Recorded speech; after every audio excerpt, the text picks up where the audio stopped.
Happy Mola Monday, Epic 7, and welcome to day number 8 of Ancient Inheritance.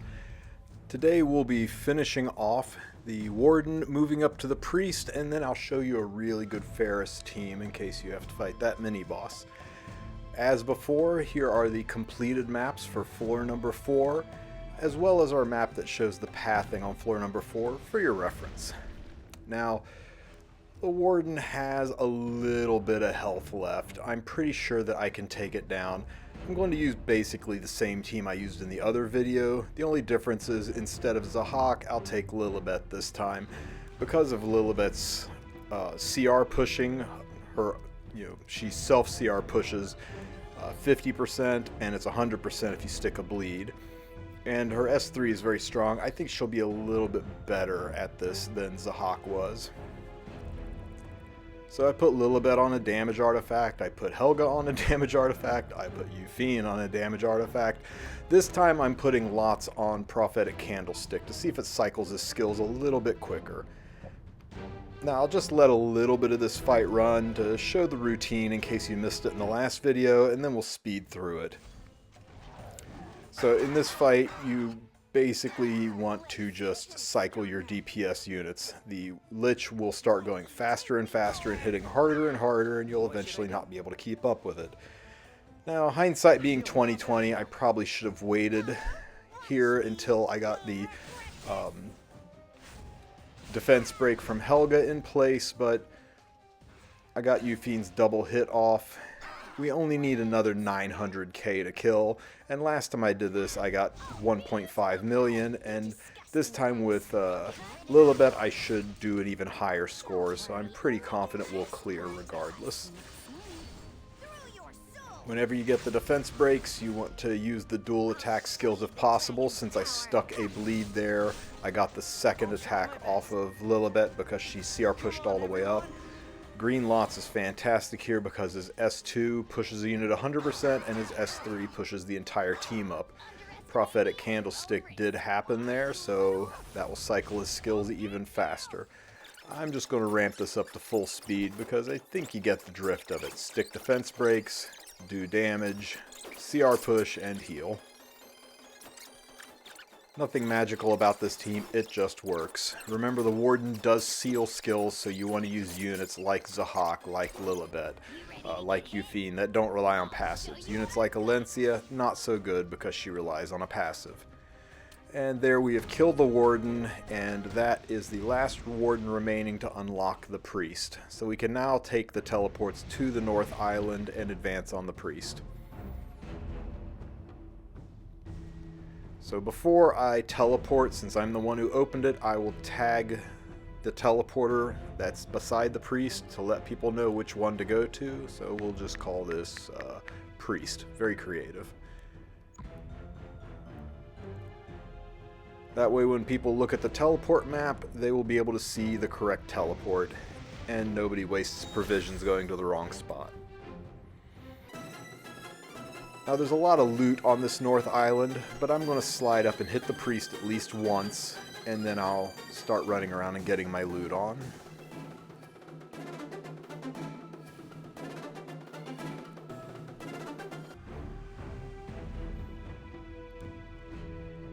Now for the Priest team, I'm going to go with the stable best Priest team I've got. Checking my units to make sure everybody's maximum level before I jump in. My favorite Priest team doesn't use a healer. It is all warriors, and warriors are currently my strongest class. So I'm going to go in with Fire Ken, and we'll take Camilla and Conqueror Lilias for dual attacks and vigor. Conqueror Lilias is less about her dual attacks and more about the vigor on Ken. While Ken has vigor, his debuffs are 100% chance to proc. And my last unit is going to be Mediator Coeric, mostly for his strips, his immunity, and his cleansing. He's kind of my soul weaver for this fight. I put him on Junkyard Dog for extra chance to proc debuffs. Conqueror Lilias and Camilla are also on Cradle and Junkyard Dog, and that should be enough debuffs, so I put Ken on a damage artifact. If you don't have a second Junkyard Dog, just put Mediator Coeric on Warhorn to help him cycle and to give more damage to your other units. So at the start you want to S3. This is primarily to get the vigor on Ken so that you can guarantee his defense breaks. That'll be key to your extra damage. The time has come. You don't want to use the S3 yet. You want to use it next round so that it is in full force and you won't get stuck with any of the debuffs. So I'm just going to use the S2 at this point for barriers. That way I don't take any damage. I don't have a healer, so the barriers are like an artificial form of healing. Nobody took damage there. Because Ken has vigor, the S2 will guarantee a defense break. And Camilla, because of her buffs, can now self-buff and take a turn, so we'll attack buff up and dual attack. No need to burn because the defense break's already there. If you wish to live, this is In a perfect world, we dual attack with Ken. Queric still hits hard. Now at this point, I can use the S3 because this skill that puts the seal and the defense break, there's no strip on it. I looked real careful to make sure that nothing could get stripped, so it's safe to use his S3 in advance, and that way you'll be immune to these debuffs. Make my day. Now I can use the S3 here to do really good damage. Past our limit. The end. I'm sensing corrupt energy. I'll cut your throat. Opening. I'll make you Racking up taste some decent despair. points, 680,000 so far, and we're only on the third round. Still immune? Well, I guess Conqueror Lilius wasn't immune. I'll do anything for her. I need to save the S2, so unfortunately I can't put barriers up. Here I should have used the S2. The S2 would have put barriers on my weakest units and that would have helped me survive. I didn't barrier up and it's going to cost me because I don't have any way to recover these lost hit points, and that puts Camilla and Conqueror Lilius to the point where they're ready to die. So S1, I am looking for more debuffs. So this will give me an attack break. So that's one debuff that'll stick around for the next fight. Let's have a go around. I can burn, that puts the defense break up. That's two debuffs for next fight. I need to stick a burn with this hit because the other ones are single turns, they'll fall away. I got a burn, so that gives me 3 debuffs. So this won't wipe my team. It did kill my 2 units because I didn't use the S2 earlier to protect Lilius and Camilla. Unfortunately, that's going to hurt my score. Mediator Queric uses his S2 to strip the counterattack buff, and that paves my way to push this all the way to the end. I'm sensing corrupt energy. This is the next round where again the defense breaks and the seals happen just like before. I can put my immunity up and the defense break and seal will not stick because there's no strip to it. If you're The scared, barrier's still protecting me. I'll knock your teeth out. I will burn this guaranteed defense break because I have vigor up Let's have a go around. and into an S1 for extra damage, and unfortunately I think Ken's gonna die here. I'm sensing corrupt energy. But we took this all the way to 1.8 million, which is a very respectable score considering my warriors are only level 13, I think. They're level 12 or 13. Now I could attack it again, but there's some mini bosses to kill, so I'm going to nice job, Taki. 1.6 million. We're going to drop this priest pretty quickly. Maybe not tonight, but definitely by tomorrow morning he'll be down for the first time. And then we can all come back and spam kill him for additional rewards. But first we need to go get some more loot, and we need to work on this left side mini boss. Picking up some loot along the way, I level up, and that gets my warriors to level 14, so that'll be even better for fighting this mini boss on the side. I'll skip the chest, I can always come back for chests. Let's check out this relic. Oh nice, a bronze ring. That will give me a huge EXP boost every time I use an object, 5 uses. So this will be really nice for grabbing those books. It'll basically be like having the exploration journal for 5 uses.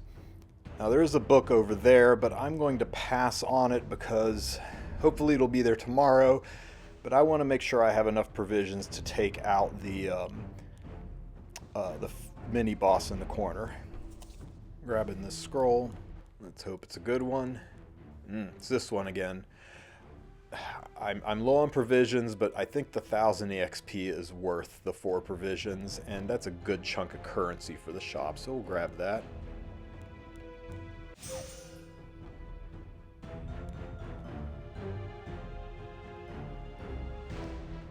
So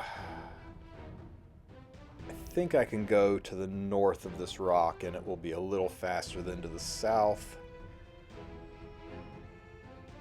Yeah, I think I'll go to the north. Oh shoot, the treasure chest is in the way, so I gotta go up and around to the treasure chest. So it was I lost maybe 2 hexes worth of walking. I should have gone around the bottom, but that's fine. I still get here with plenty of stamina or provisions to fight the Pherus. Now, the Ferris is an interesting fight. He's a blue fight, so I'm going to take green units just for the extra damage. He doesn't seal, so I will take Alencia for my defense breaker. I'll take Zahak for an attack buff and good solid damage. Destina for CR pushes and cleansing, and I don't have Camilla anymore, so I'll use Kitty Clarissa for my dual attacks. That should rack up a pretty good score. So the Ferris just keeps going, oh sorry, the gear. So I put Border Coin on Kitty to help speed her up a little bit. My Destina didn't really change from PvP. I probably could have put a better damage artifact on Alencia, but I was hoping the speed boost from Automail might help her catch up. Because the Ferris non-stop CR pushes himself and non-stop speed buffs himself, and eventually he is cycling so fast you can't keep ahead of him.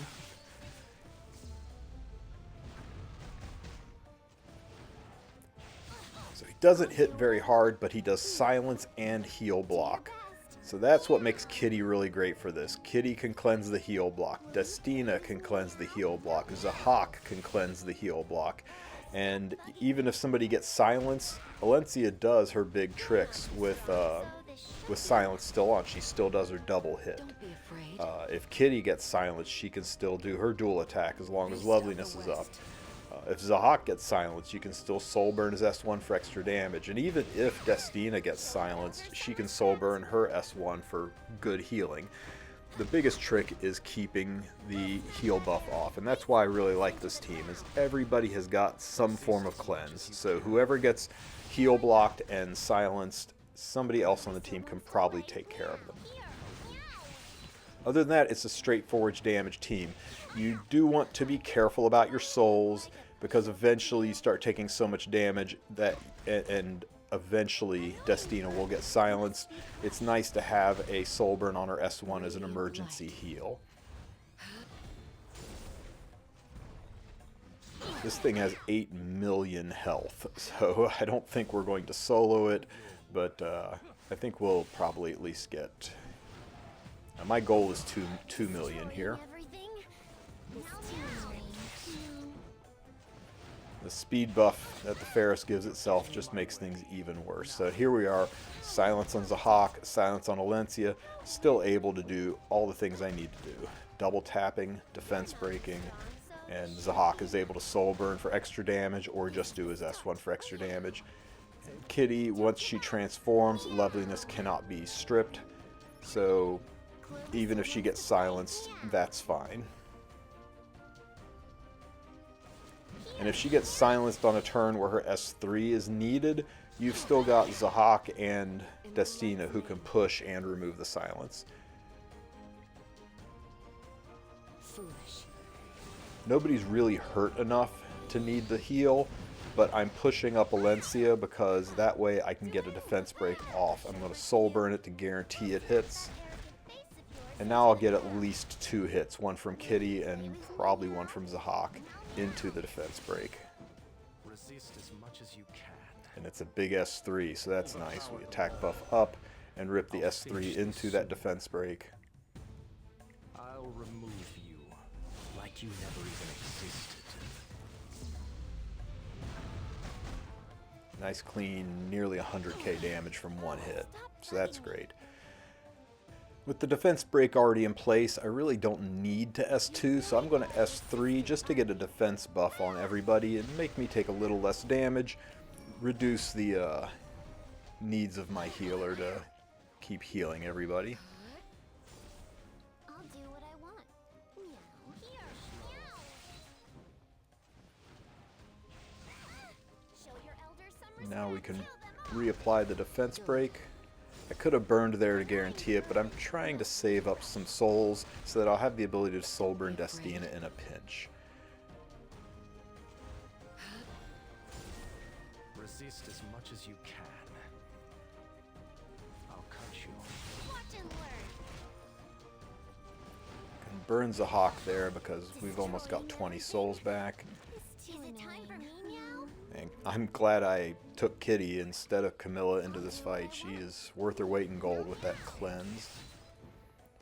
Well, we're over 1 million points now. I'm going to speed up the fight.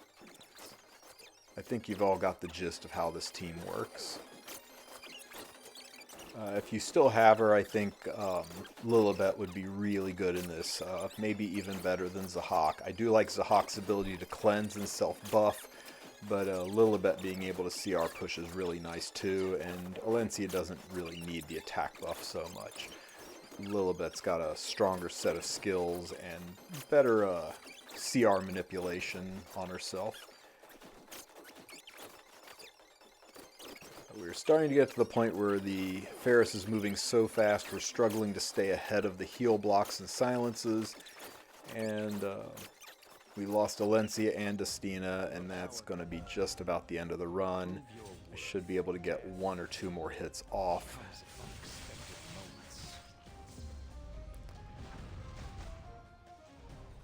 So I exceeded my goal of 2 million by about 500,000. So 2.5, that is almost 30% of the Ferris's health. So that's pretty good. No reason to hit it again. I've got 15 provisions left. I got a chest up there and normal monster fights, but I'm going to do the normal monster fights because I have the provisions left to do it. Takes 5 provisions to do a normal monster fight, so I can do 2 normal fights. Now, I've got a ton of units left, so even though I could do this with just Sirmia and just Acades, I'll go ahead and throw another unit into the mix just to make it go a little bit faster. I mean, there's no reason to waste the units. They will all come back to life tomorrow morning, so may as well use what I got. In fact, I could have taken 4 units and really blown through it quickly, but to be honest with you, Apocalypse Ravi could probably solo this fight. Her self-heals, her ability to heal when she attacks and when she's attacked, I think she probably would have soloed it. I accept your blood as an offering. Oh, good lord, yeah, look at that. She almost killed it in 1 hit. Goddess! I shall honor you with my presence. Enough! So we'll just S3 and kill this guy, and that way when it's her turn again, she can S2, S3 and kill somebody else.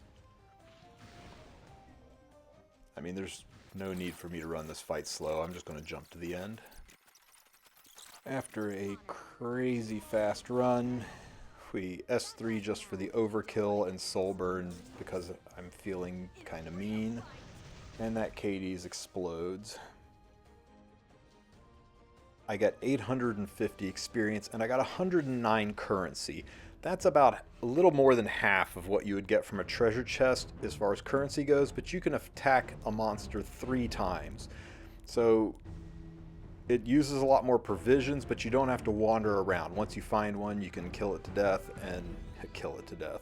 You can spam kill it and get almost 300 currency versus the, I think, 250 you get from a chest.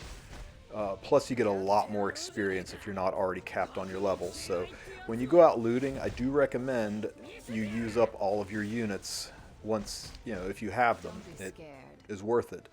And you can see the monsters are not hard. Luna S3s, kills 1. Soulburn and S1 kills the other, and Ed killed a third one. So again, I'll speed this up because it's going to go very, very quickly. Again, I'll reiterate, there's almost no risk of doing a normal monster fight. If you fail, your units don't die. You can go back in with the exact same team, just maybe take a healer or a backup support. You only lose about 1, maybe 2 provisions from failing a fight, so don't feel like you're taking a risk and you're going to screw it up. Just take the units in that you need and do the fight, and if it's not good enough, add another unit to the mix. Well, I'm down to 2 provisions left, so tomorrow I will grab this chest and then work my way back towards the priest collecting chests. Collect all of my loot and currency here. By tomorrow we kill the priest. The priest is worth, I think, 1,000 currency the first time you kill it. Plus the Ferris will probably be dead. That'll be another chunk of currency. Let's look at the shop. I've got 1,000 for the mod chests. I need 1,200 for the mola, 600 for the bookmarks, another 600 for the art charm, another 600 for that charm, and 500 for the friendship tokens. That means I need, in addition to what I've already got, I need 3,400 more currency. I'll collect that real easy. Heck, just doing a handful of other monster fights, I need 2,400 after the priest is killed, probably 2,000 after the priest and the Ferris are killed, and 2,000 currency. That's like 8 treasure chests, or maybe 5 treasure chests and 3 or 4 monster fights. It'll be really easy to do that. Probably tomorrow. Then I'll park myself in front of the priest, and we will work on spam killing it to the end of the event. You don't get any more currency spam killing the priest, but you do get additional mod boxes and powder, which is really nice. And the priest gets harder each time, but the rewards get better each time. So if you can pull it off, you should try doing it. Then, like last season, we'll all gather together for a group photo, and that will be that. Tomorrow I'll have a video of multiple priest teams, and that will probably be the last one in the series. Have a great one, everybody.